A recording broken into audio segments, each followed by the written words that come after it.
wasn't built in a day.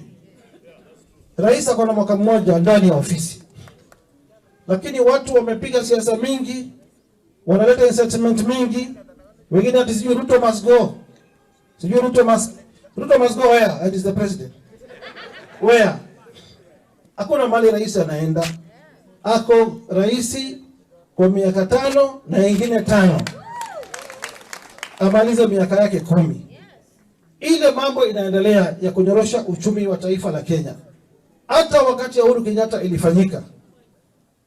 Ile shida tunaona sasa sijui ya cost of living haiko Kenya peke yake, iko kila mahali ulimwenguni mzima.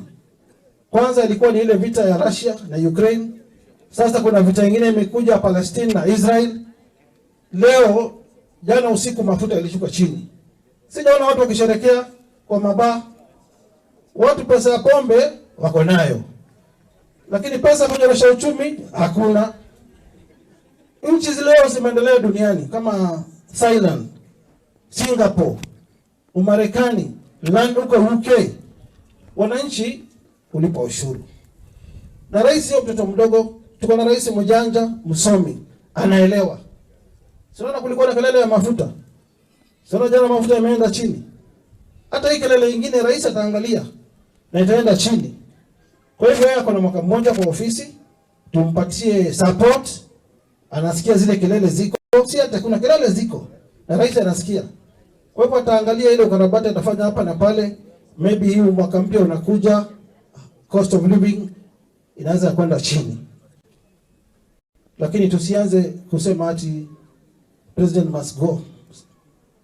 Ningependa kuambia president is not going anywhere. He is the head of state for the next 10 years.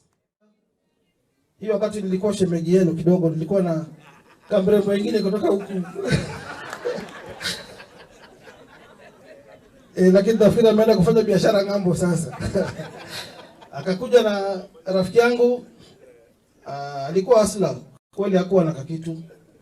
Tukafanya mchango marafiki, tukampea, kila mwingine akampea, nyinyi mkamchangia. Mungu akamuonekania, sasa amekuwa governor wa Kericho County. Kwa hivyo mimi naomba muendelee kumsupport. Nimeangalia sasa hivi amepea huyu msichana wa shairi, amesoma atamchukua, amepea mama mwingine pale 28,000. Hiyo ndio leadership. Wacheni kudanganywa na mtu. Nikiwa governor was very popular, MP was very popular, senator was very popular kwa sababu ya kusimama na wananchi. Kwa hivyo governor endelea na hiyo roho. Mimi amshua 2027 utaendelea na kazi. Kama